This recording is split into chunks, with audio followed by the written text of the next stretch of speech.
हर हर महादेव। आप सभी शिव भक्तों पर भगवान शिव जी की कृपा सदा सर्वदा बनी रहे। आज के इस वीडियो में आप सुनेंगे फाल्गुन मास महात्म्य का तीसरा अध्याय। श्री सूत जी कहते हैं, त्रयोदशी तिथि में सायंकाल प्रदोष कहा गया है। प्रदोष काल के समय महादेव जी कैलाश पर्वत के रजत भवन में नृत्य करते हैं और देवतागण उनके गुणों का स्तवन करते हैं। इसलिए धर्म, अर्थ, काम और मोक्ष की इच्छा रखने वाले पुरुषों को प्रदोष काल में नियम पूर्वक भगवान शिव जी की पूजा, होम, कथा और गुणगान करना चाहिए। दरिद्रता के अंधकार से अंधे और भवसागर में डूबे हुए संसार के भय से भीरू मनुष्यों के लिए यह प्रदोष व्रत नौका पार लगाने जैसी है। भगवान शिव की पूजा करने से मनुष्य दरिद्रता, मृत्यु, दुख और पर्वत के समान भारी ऋण भार को जल्दी ही दूर करके संपत्तियों से पूजित हो जाता है। विदर्भ देश में सत्यरथ नाम से प्रसिद्ध एक राजा थे, जो सब धर्मों में तत्पर, धीर, सुशील और सत्य प्रतिज्ञ थे। धर्म पूर्वक पृथ्वी का पालन करते हुए उनका बहुत सा समय सुखपूर्वक बीत गया। फिर शाल्व देश के राजाओं ने विदर्भ नगर पर आक्रमण करके उसे चारों ओर से घेर लिया। अपनी पुरी को शत्रुओं से घिरी हुई देखकर विदर्भ राज विशाल सेना को साथ लेकर युद्ध के लिए आए। बलोमत शाल्व देश क्षत्रियों के साथ राजा का बड़ा भीषण युद्ध हुआ और शाल्व की बहुत सी सेना मारी गई, परंतु अंत में विदर्भ राज भी उनके हाथों से मारे गए। मंत्रियों सहित उस महारथी वीर राजा के मारे जाने पर बचे हुए सैनिक भाग खड़े हुए। उस समय विदर्भ राज सत्यरथ की एक पतिव्रता पत्नी अत्यंत शोक से व्याकुल होकर रात के समय राजभवन से निकलकर पश्चिम दिशा की ओर चली गई। उस समय वह गर्भवती थी। प्रातःकाल होने पर धीरे धीरे मार्ग से जाती हुई उस साध्वी रानी ने बहुत दूर का रास्ता तय कर लेने के बाद एक स्वच्छ तालाब देखा और वह उसके किनारे शोभा पाने वाले एक छायेदार वृक्ष के नीचे बैठ गई। भाग्यवश उसी निर्जन स्थान में वृक्ष के नीचे ही पतिव्रता रानी ने उत्तम गुणों से युक्त शुभ मुहूर्त में एक पुत्र को जन्म दिया, जिसके बाद अत्यंत प्यास से व्याकुल होकर वह सुंदर अंगों वाली रानी जलाशय में उतरी। इतने में ही एक बड़े भारी मगरमच्छ ने आकर उसे अपना ग्रास बना लिया। वह बालक तो पैदा होते ही अपने माता पिता से हीन हो गया और भूख प्यास से पीड़ित होकर उस सरोवर के किनारे जोर जोर से रोने लगा। वह नवजात शिशु जब इस प्रकार रो रहा था, उसी समय भाग्यवश वहां एक श्रेष्ठ ब्राह्मणी आ पहुंची। वह भी अपने 1 वर्ष के बालक को गोद में लिए हुए आई थी। ब्राह्मणी निर्धन और विधवा थी, घर घर भीख मांगकर अपना जीवन बिताती थी। उसका नाम उमा था। वह सती साध्वी ब्राह्मणी ने उस राजकुमार को देखा। उसने अनाथ की तरह रोता हुआ देखकर उसने मन ही मन विचार किया, अहो, यह तो बड़े आश्चर्य की बात दिखाई देती है कि यह नवजात शिशु जिसकी नाल अभी तक नहीं कटी है पड़ा हुआ है। इसकी माता कहाँ चली गई और ना ही इसका पिता है, ना कोई बंधु बांधव आसपास है। यह दीन अनाथ बालक बिना बिस्तर के भूमि पर सो रहा है। यह चांडाल का पुत्र है या शूद्र का या वैश्य का बालक है या फिर ब्राह्मण या फिर क्षत्रियों का शिशु है, इसका निश्चय कैसे किया जाए। मैं इस शिशु को उठाकर अपने सगे पुत्र की तरह इसको अवश्य ही पाल सकती हूँ, परंतु यह किस कुल का है यह न जानने के कारण इसे छूने का साहस तो मुझे नहीं होता। यह पतिव्रता ब्राह्मणी जब इस प्रकार कह रही थी, उसी समय कोई सन्यासी महात्मा वहां आ गए। वो ऐसे दिख रहे थे मानो साक्षात शंकर जी ही हों। उन श्रेष्ठ भिक्षु ने उस स्त्री से कहा, हे ब्राह्मणी, दुख ना करो, हृदय से संशय दूर करके इस बालक की रक्षा करो, इससे तुम्हें शीघ्र परम कल्याण की प्राप्ति होगी। ऐसा कहकर वे दयालु भिक्षु तुरंत वहां से चले गए। उनके जाने के बाद ब्राह्मणी ने विश्वास पूर्वक उस बालक को लेकर अपने घर की ओर प्रस्थान किया। उस राजकुमार का ब्राह्मणी ने अपने बेटे के समान ही पालन पोषण प्रारंभ किया। एक चक्रा नामक नगर में उस ब्राह्मणी का घर था। वह भिक्षा के लिए अन्न से ही अपने पुत्र और राजकुमार को भी पालने लगी। ब्राह्मणों ने ब्राह्मणी तथा राजपुत्र का भी संस्कार कर दिया। अब वे दोनों सर्वत्र सम्मानित होकर दिन दिन बढ़ने लगे। समय आने पर उनका उपनयन संस्कार हुआ। अब वे दोनों बालक एक साथ रहकर नियमों का पालन करने लगे। दोनों माता के साथ प्रतिदिन भिक्षा के लिए जाते। एक दिन वह ब्राह्मणी दोनों बालकों के साथ भिक्षा मांगती हुई दैव योग से किसी मंदिर में गई। वहाँ बड़े बूढ़े ऋषि मुनि रहा करते थे। उन दोनों बालकों को देखकर परम बुद्धिमान शांडिल्य नाम के मुनि कहने लगे, अहो देव का बल बड़ा विचित्र है। कर्मों का उल्लंघन करना किसी भी जीव के लिए अत्यंत कठिन है। देखो न, यह बालक दूसरी माता की शरण लेकर भिक्षा से अपना जीवन निर्वाह करता है। इस ब्राह्मणी को ही श्रेष्ठ माता के रूप में पाकर ब्राह्मण बालक के साथ ही ब्राह्मण भाव को प्राप्त हो गया है। शांडिल्य मुनि का यह वचन सुनकर ब्राह्मणी को बड़ा आश्चर्य हुआ। उसने भरी सभा में मुनि को प्रणाम करके कहा, हे ब्राह्मण, एक सन्यासी के कहने पर ही मैं इस बालक को अपने घर ले आई हूँ। हालांकि अभी तक इसके कुल का पता नहीं है लगा, फिर भी मैं अपने पुत्र की ही तरह इसका पालन पोषण करती हूँ। आप ज्ञान के नेत्रों से देखते हैं हे मुनिवर, इसलिए मैं आपसे यह जानना चाहती हूँ कि यह बालक किस कुल में उत्पन्न हुआ है और इसके माता पिता कौन है। तब मुनि बोले, हे ब्राह्मणी, यह तो विदर्भ देश का राजपुत्र है। ऐसा कहकर मुनि ने उस बालक के पिता के युद्ध में मारे जाने का और उसकी माता के ग्रह द्वारा अर्थात मगरमच्छ द्वारा ग्रस्त होने का समाचार पूर्ण रूप से बतला दिया। यह सुनकर ब्राह्मणी को और भी आश्चर्य हुआ, इसलिए उसने फिर प्रश्न किया, महामुनि, वे राजा संपूर्ण भोगों को छोड़कर युद्ध में ही क्यों मरे और इस बालक को दरिद्रता कैसे प्राप्त हुई? अब दरिद्रता को पूरी तरह नष्ट करके यह पुनः राज्य कैसे प्राप्त कर पाएगा? मेरा यह पुत्र भी भिक्षा में मिले अन्न से ही अपना जीवन निर्वाह करता है, इसलिए इसकी दरिद्रता के निवारण का भी क्या उपाय है, यह बताने का कृपा करें। तब शांडिल्य मुनि कहने लगे, इस राजकुमार के पिता विदर्भराज पूर्व जन्म में पांडु देश के राजा श्रेष्ठ थे। वे सभी धर्मों के ज्ञाता और संपूर्ण पृथ्वी का धर्म पूर्वक पालन करते थे। एक दिन प्रदोष काल में राजा भगवान शंकर का पूजन कर रहे थे और बड़ी भक्ति से त्रिलोकीनाथ महादेव जी की आराधना में लीन थे। उसी समय नगर में सब ओर बड़ा भारी कोलाहल मच गया और उत्कंठ शब्द को सुनकर राजा बीच में ही भगवान शंकर की पूजा छोड़कर नगर में शोभा फैलाने की आशंका से जब राजभवन से बाहर निकल गए, इसी समय राजा का महाबली मंत्री शत्रु को पकड़कर उनके समीप ले आया और वह शत्रु पांडुराज का ही सामंत था। उसे देखकर राजा ने क्रोधपूर्वक उसका मस्तक कटवा दिया। शिव पूजा बीच में छोड़कर नियम को समाप्त किए बिना ही राजा ने रात्रि में भोजन भी कर लिया। इस प्रकार राजकुमार भी प्रदोष काल में शिव जी की पूजा किए बिना ही भोजन करके सो गया। वही राजा दूसरे जन्म में विदर्भ राज हुआ और शिव जी की पूजा में विघ्न होने के कारण शत्रुओं ने उसके सुख भोग में के बीच में ही आकर मार डाला।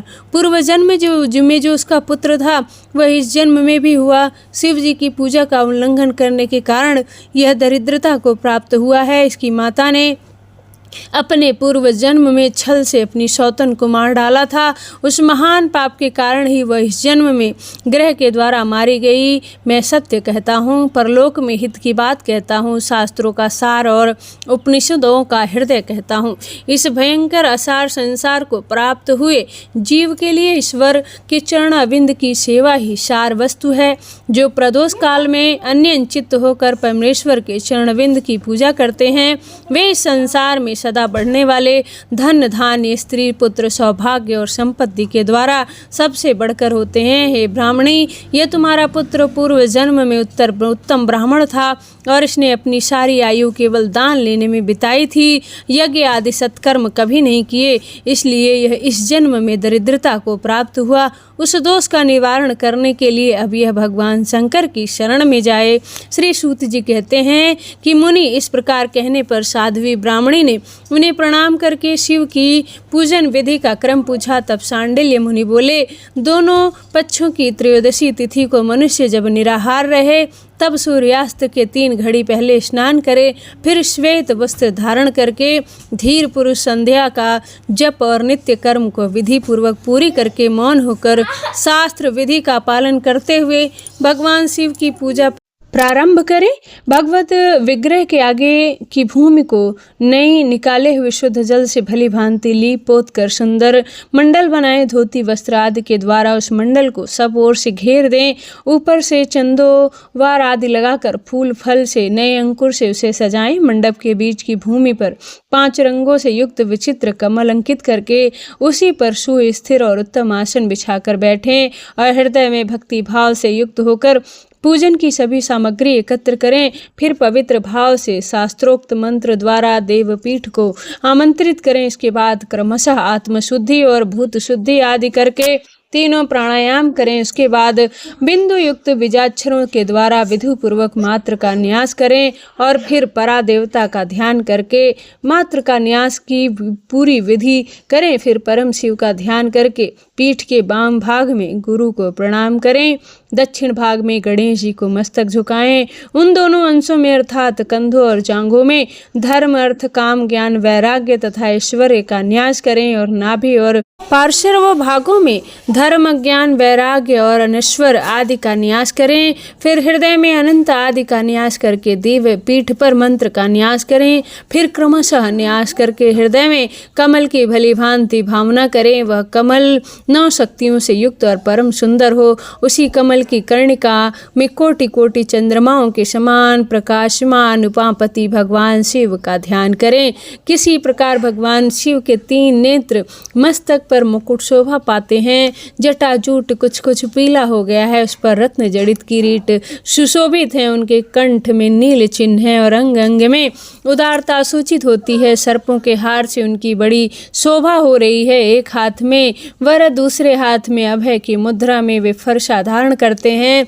उन्होंने नागों का कंकड़ केयूर अंगत तथा मुद्रिका धारण कर रखी है। वे व्याघ्र चर्म पहने हुए रत्नम सिंहासन पर विराजमान है। उनके बाएं भाग में गिरिराज नंदिनी उमा देवी का चिंतन करें। इस प्रकार महादेव जी तथा गिरिजा देवी का ध्यान करके क्रमशः गंध आदि से उनकी मान पूजा करें। अर्थात सारा ध्यान मन ही मन करना है। 5 वैदिक मंत्रों से गंध आदि द्वारा पूर्योदय में पूजा करें। फिर मूल मंत्र से 3 बार हृदय में ही पुष्पांजलि दें। उसके बाद सिंहासन पर महादेव जी का पुनः पूजन प्रारंभ करें। पूजन के आरंभ में एकाग्रचित्त होकर संकल्प करें। फिर हाथ जोड़कर मन ही मन भगवान शिव जी का ध्यान करें और आवाहन करें कि हे भगवान शंकर, आप ऋण पातक दुर्भाग्य और दरिद्रता आदि की निवृत्ति के लिए तथा संपूर्ण पापों का नाश करने के लिए मुझ पर प्रसन्न होइए। मैं दुख और शोक की आग में जल रहा हूँ। संसार भय से पीड़ित हूँ। अनेक प्रकार के रोगों से व्याकुल हूँ और दीन हूँ। हे वृषवाहन, मेरी रक्षा कीजिए। हे देवेश्वर, आपको सबको आप निर्भय कर देने वाले हैं। महादेव जी, आप यहाँ पधारिए और मेरी इस पूजा को पार्वती जी के साथ ग्रहण कीजिए। इस प्रकार संकल्प करके आवाहन करें। फिर पूजा आरंभ करनी चाहिए। तत्पश्चात मनुष्य एकाग्रचित्त होकर रुद्र सूक्त का पाठ करते हुए वहाँ स्थापित किए हुए शंख के जल से पंचामृत से महादेव जी का अभिषेक करके तरह तरह के मंत्रों से आसन आदि उपचारों को समर्पित करें।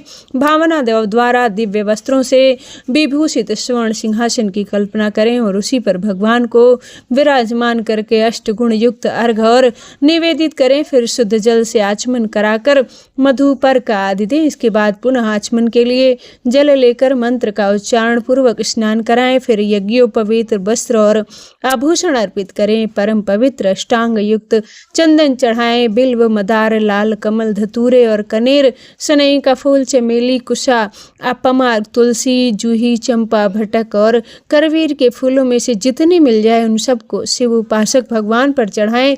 इनके अलावा भी नाना प्रकार के सुगंधित पुष्प निवेदित करें। उसके बाद लाल चंदन से उत्पन्न धूप और निर्मल दीप समर्पित करें। इसके बाद हाथ धोकर घी, नमकीन और साग, मिठाई, पुआ, शक्कर और गुड़ से बने हुए पदार्थ और खीर नैवेद्य का भोग लगाएं। मधु, दही और जल भी अर्पित करें। उस खीर का ही मंत्र द्वारा प्रज्वलित हुई अग्नि में हवन करें। यह होम शास्त्रोक्त विधि से आचार्य के कहे अनुसार संपन्न करना चाहिए। भगवान शंकर को नैवेद्य देकर मुख शुद्धि के लिए उत्तम तांबूल अर्थात पान अर्पित करें। धूप आरती, सुंदर छत्र, उत्तम दर्पण को वैदिक तांत्रिक मंत्रों द्वारा विधि पूर्वक समर्पित करें। अगर यह सब करने की आप में शक्ति ना हो, अधिक धन ना हो, अभाव हो, तो अपने पास जितना धन हो उसी के अनुसार भगवान की पूजा करें। गौरीपति भगवान शंकर भक्ति पूर्वक भेंट किए हुए पुष्प पात्र से ही भी संतुष्ट हो जाते हैं। इसके बाद स्तोत्र आदि स्तुति करके भगवान को साष्टांग प्रणाम प्रणाम करके फिर परिक्रमा करके पूजा समर्पित करने के बाद विधि पूर्वक गिरजापति की प्रार्थना करें कि हे देव, हे जगन्नाथ, आपकी जय हो। सनातन शंकर भगवान आपकी जय हो। संपूर्ण देवताओं के अधीश्वर आपकी जय हो। सर्वदेव पूजित आपकी जय हो। सर्व गुणान्वित भगवान आपकी जय हो। सबको वर देने वाले प्रभु आपकी जय हो। संपूर्ण विश्व के लिए एकमात्र जानने योग्य महेश्वर आपकी जय हो।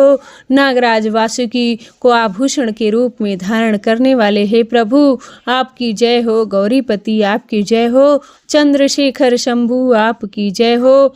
कोटि कोटि सूर्य के समान तेजस्वी शिव आपकी जय हो। अनंत गुणों के आश्रय आपकी जय हो। भयंकर नेत्रों वाले आपकी जय हो। अचिंत्य निरंजन आपकी जय हो। नाथ दया सिंधु आपकी जय हो। भक्तों की पीड़ा नाश करने वाले प्रभु आपकी जय हो। दुस्तर संसार सागर से पार उतारने वाले हे परमेश्वर आपकी जय हो। महादेव, मैं संसार के दुख से पीड़ित और खिन्न हूँ, मुझ पर प्रसन्न होइए।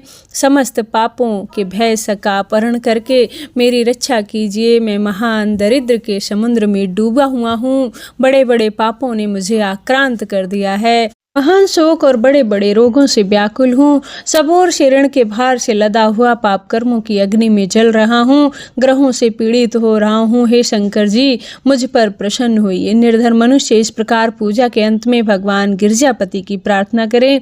धनाढ़ अथवा राजा को इस प्रकार भगवान शंकर की प्रार्थना करनी चाहिए कि हे शंकर जी, आपकी कृपा से सदा आनंद रहे। मेरे राज्य में लुटेरे ना रहें, सब लोग निरापद होकर रहें। पृथ्वी पर अकाल महामारी आदि के संताप शांत हो जाएं। सबकी खेती धन धान्य से समृद्ध हो। संपूर्ण दिशाओं में सुख का साम्राज्य छा जाए। इस प्रकार प्रदोष व्रत के दिन गिरजापति भगवान शंकर जी की आराधना करें। ब्राह्मणों को भोजन कराएं और उन्हें दक्षिणा देकर संतुष्ट करें। इस प्रकार मैंने सब पापों के नाश, सब दरिद्रता का निवारण और समस्त मनोवांछित वस्तुओं का दान करने वाली शिव पूजा का वर्णन किया है। यह शिव जी की पूजा जी के द्रव्य का हरण करने, पाप को छोड़कर सभी महापाप और उन पापों के महान समुदाय का नाश कर डालती है। अगर यह दोनों बालक इसी प्रकार भगवान शंकर की पूजा प्रत्येक प्रदोष में करते हैं तो वर्ष भर के भीतर ही उन्हें उत्तम सिद्धि की प्राप्ति होगी। शांडिल्य मुनि का यह वचन सुनकर उन ब्रह्मा ने दोनों बालकों के साथ ब्राह्मणी ने मुनि के चरणों को प्रणाम किया और इस प्रकार कहा कि हे भगवान, आज मैं आपके दर्शन मात्र से कृतार्थ हो गई। यह दोनों बालक आज से आपकी शरण में हैं। हे ब्राह्मण, यह मेरा पुत्र और इसका नाम शुचिव्रत है और यह राजकुमार जिसका नाम मैंने धर्मगुप्त रख दिया है। यह दोनों बालक और मैं आप सभी के चरणों के दास हैं। इस घोर दारिद्र्य सागर में गिरे हुए हम सब का आप उद्धार कीजिए। इस प्रकार शरण में आई हुई ब्राह्मणी को अमृत के समान मधुर वचनों द्वारा आश्वासन देकर मुनि ने उसके दोनों बालकों को भगवान शंकर की आराधना का मंत्र विद्या का उपदेश दिया। जिसके बाद दोनों बालक और ब्राह्मण मुनि की आज्ञा लेकर वहां से चले गए। मुनिवर के उपदेशानुसार दोनों बालक प्रत्येक प्रदोष व्रत के दिन पार्वती वल्लभ शिव जी की आराधना करने लगे।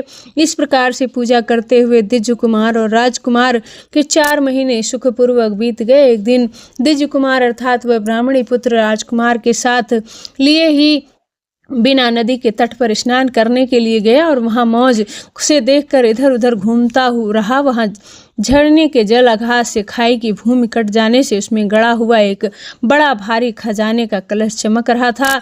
जिस पर ब्राह्मण कुमार की दृष्टि पड़ी, उसे देखकर सहसा हर्ष और कौतूहल से भरकर उसके पास गए और देवता की कृपा से प्राप्त हुआ मानकर सिर पर लेकर घर को चल दिया और घर के भीतर उस घड़े को रखकर अपनी माँ से कहने लगा, माँ, यह भगवान शंकर का प्रसाद तो देखो, जिन्होंने दया करके घड़े के रूप में खजाना दिखला दिया। तब उस पतिव्रता ब्राह्मणी ने राजकुमार को भी बुलाकर कहा, पुत्रों, इस खजाने के घड़े को तुम आपस में बराबर बांट लो। माता की बात सुनकर ब्राह्मण के पुत्र को प्रसन्नता हुई, किंतु राजकुमार उनसे कहने लगा, माँ, यह तुम्हारे ही पुत्र के पुण्य से प्राप्त हुआ है, इसलिए मैं इस खजाने को बांट कर नहीं लेना चाहता हूँ। अपने पुण्य से प्राप्त हुए खजाने का ही यह स्वयं ही उपभोग करे। वे दयालु भगवान शंकर तो मुझ पर भी कृपा करेंगे। इस प्रकार प्रसन्नता पूर्वक भगवान शंकर की पूजा करते हुए उन दोनों राजकुमार का उसी घर में 1 वर्ष बीत गया।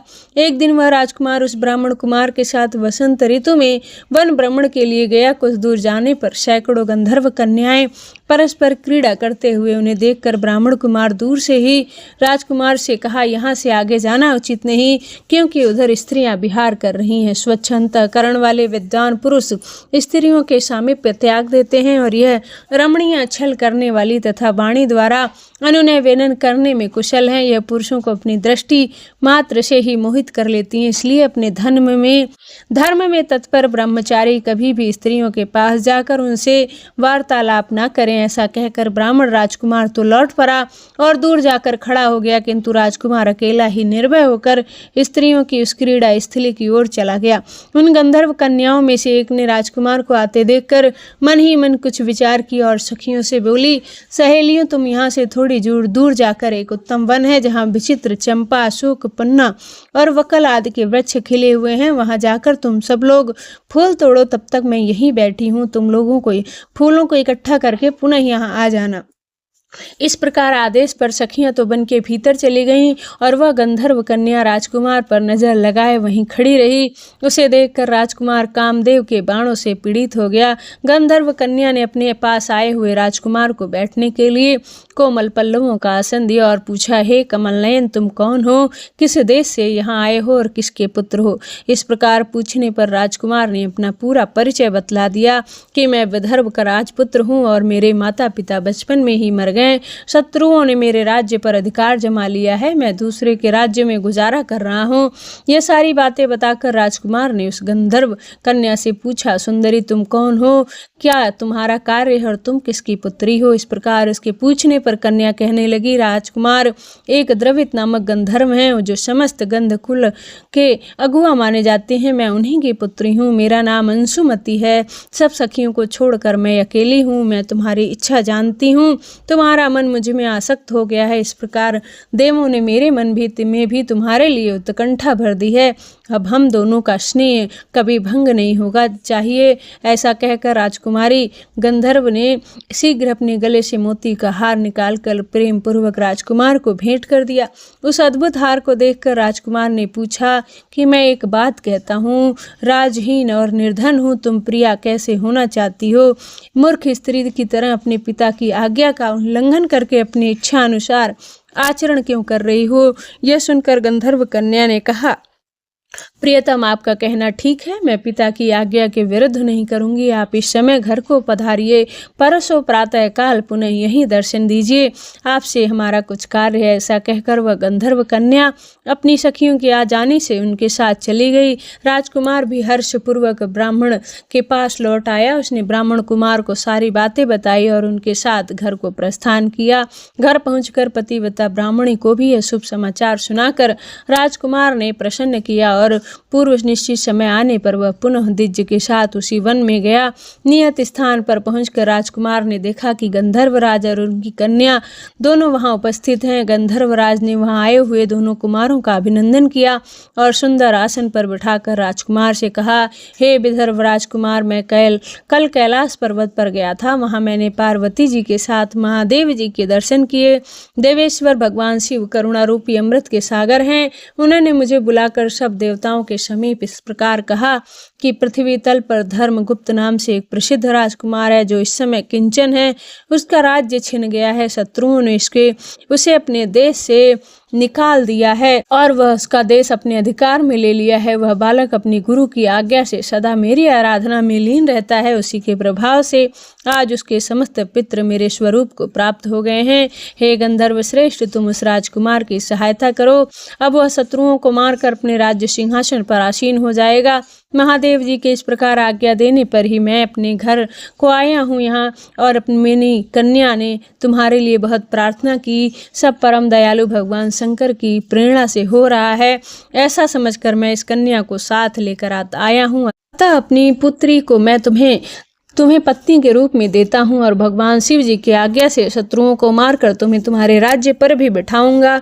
उसने अपने नगर में तुम अपनी इस धर्म पत्नी के साथ 10,000 वर्षों तक मनोवांछित सुख को भोग कर भगवान शिव के लोक को जाओगे और मेरी यह कन्या भी तुम्हारी ही सेवा में प्रस्तुत रहेगी। इस प्रकार कहकर गंधर्वराज ने उसी वन में राजकुमार के साथ अपनी पुत्री का विवाह कर दिया और उपहार में परम उज्ज्वल रत्न भार भेंट किए। चंद्रमा के समान चमकीली चूड़ामणि तथा दमकते हुए मोतियों के मनोहर हार, दिव्य आभूषण, वस्त्र स्वर्ण के बने हुए बहुत से सामान, 10,000 हाथी, 1,00,000 नीले घोड़े और हजारों सोने के बड़े बड़े रत्न प्रदान किए। अंत में एक दिव्य रथ इंद्र के धनुष के समान विशाल धनुष, सहस्त्र अस्त्र शस्त्र, अक्षय बाणों से भरे हुए, 2 तरकस अभेद स्वर्णमयी शक्ति समर्पित की। अपनी पुत्री की सेवा के लिए गंधर्वराज ने प्रसन्न चित्त होकर 5,000 दासियां, इतना ही नहीं राजकुमार की सहायता के लिए उन्होंने अत्यंत उग्र गंधर्व की चतुरंगी सेना भेंट की। इस प्रकार परम उत्तम संपत्तियों को पाकर वह राजकुमार अपनी मनोवांछित पत्नी के साथ बहुत प्रसन्न हुए। पुत्री का विवाह कराकर गंधर्वराज स्वर्गलोक को चले गए।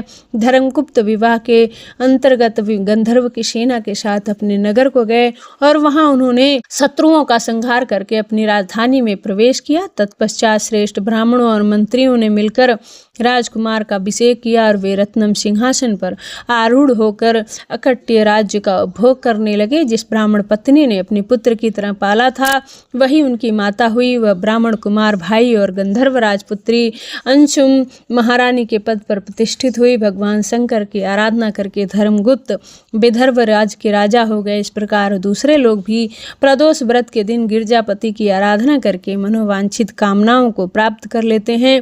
अंत में मृत्यु को प्राप्त होने पर परम गति को प्राप्त होते हैं। श्री सूत जी कहते हैं, जो प्रदोष व्रत के दिन परम अद्भुत पुण्य महात्म को उस व्रत के दिन शिव पूजन के पश्चात एकाग्रचित्र होकर सुनता है अथवा पढ़ता है, उसे 100 जन्मों तक कभी दरिद्रता नहीं होती। अंत में वह ज्ञान के ऐश्वर्य से युक्त होकर भगवान शंकर के परम धाम को प्राप्त होता है। जय भोलेनाथ। आज के अध्याय में बस इतना ही। आगे का वृतांत आप सभी अगले अध्याय में जरूर सुनिए। धन्यवाद।